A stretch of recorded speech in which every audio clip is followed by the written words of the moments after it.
पनौती बहू। किसी की वजह से अगर कोई काम रुकता ही चला जाता है तो लोग उसे पनौती कहने लगते हैं।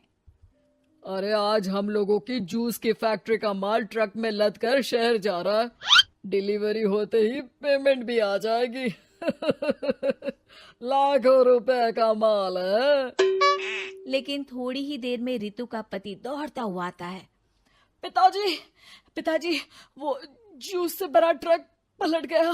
सारा जूस पास की नाली में बह गया। हे भगवान, तेरी शादी के बाद ये पहली बार ऐसा हुआ है। मैं तो बोल ही रहा था कि इस लड़की की कुंडली बनवा लो। देखा, आए दिन नुकसान।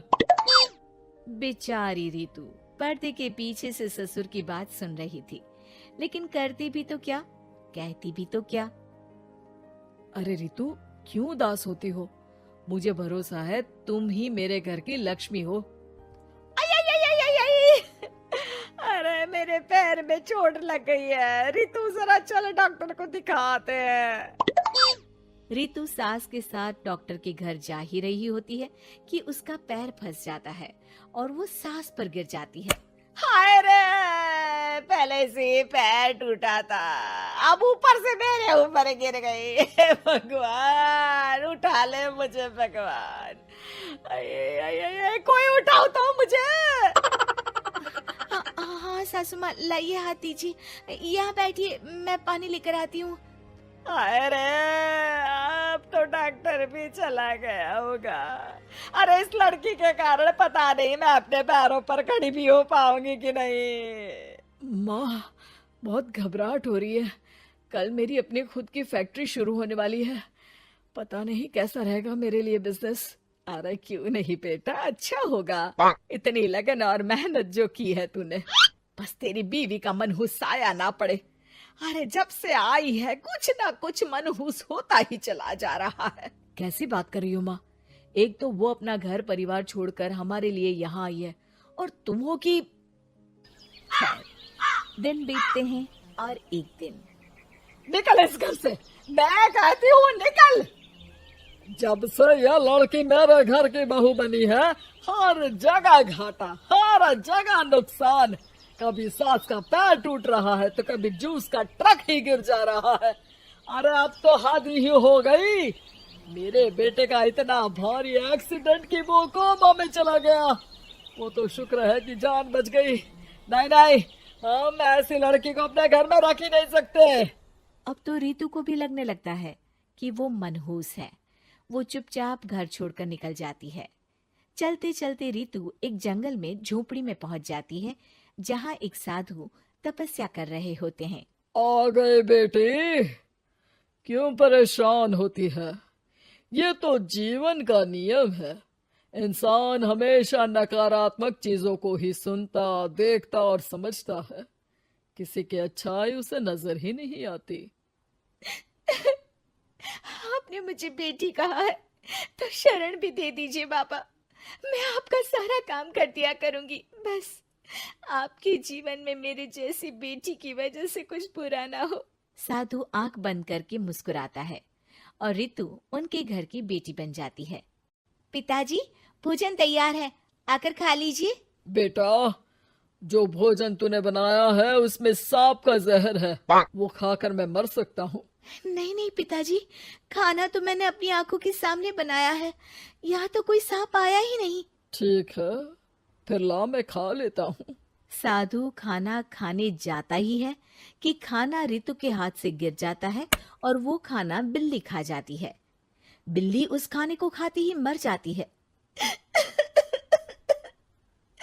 नहीं पिताजी, मैंने खाने में जहर नहीं मिलाया। मुझे इस बात का पता नहीं पिताजी। मैं ये बात जानता हूँ।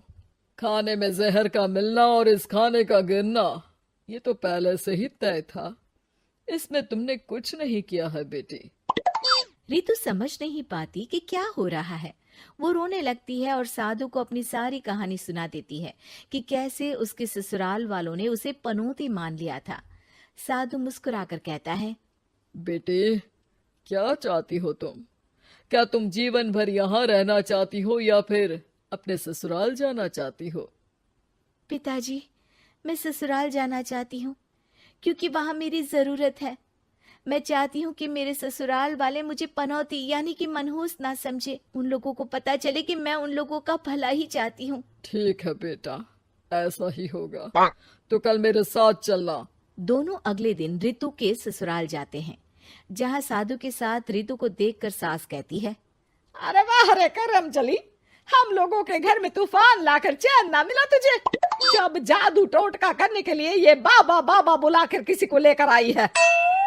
नाना माँ जी, ये तो मेरे धर्म के पिताजी हैं, मुझे ससुराल वापस छोड़ने आए हैं। ये तो बस पिता का धर्म निभा रहे हैं, इन्हें कुछ मत कहिए। वाह जी वाह, 4 महीने बाद आज ही अपने पैरों पर खड़ा हुआ हूँ और ये मनहूस फिर से आ गई। इस बार क्या जान लेके जाएगी? अरे मेरी भी सिर्फ टांग में फ्रैक्चर था, अब ये आ गई है तो पक्का टांग काटनी ही पड़ेगी। हे भगवान, पिछली बार तो जूस का पूरा ट्रक ही पलट गया था, इस बार तो पक्का फैक्ट्री में ताला ही लग जाएगा।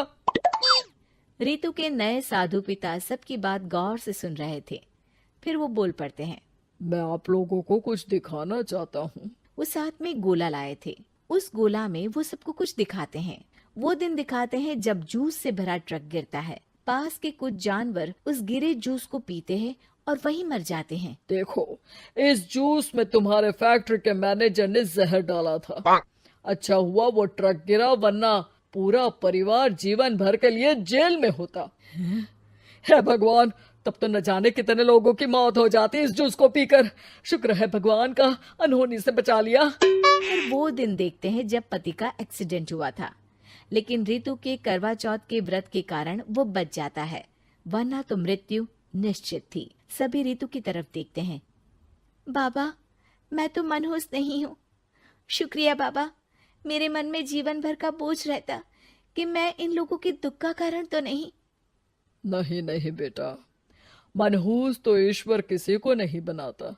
हर चीज का एक वक्त होता है और जो होना है वो तो होता ही है। मुझे माफ कर दे बहू, तू तो इस घर की लक्ष्मी है, रक्षक भी है। हम लोगों को माफ कर दे बेटा। रितु को ससुराल में छोड़ बाबा वापस चले जाते हैं।